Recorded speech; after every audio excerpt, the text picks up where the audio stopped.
Is your Realme phone camera not opening, crashing, or showing a black screen?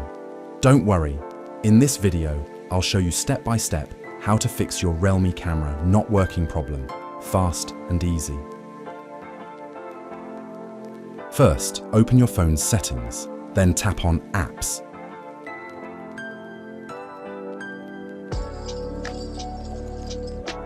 Search for Camera and open the Camera app settings.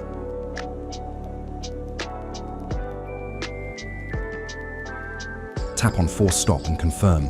Now tap on Storage Usage.clear cache first.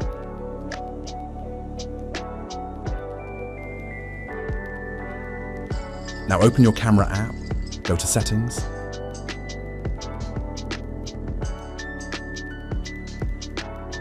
and tap on Restore Defaults to reset the camera settings.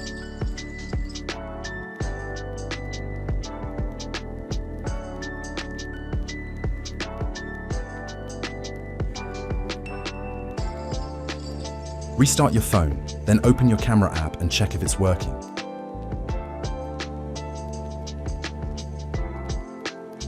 This video helped you. Hit the like button, share it with your friends, and don't forget to subscribe for more helpful tutorials.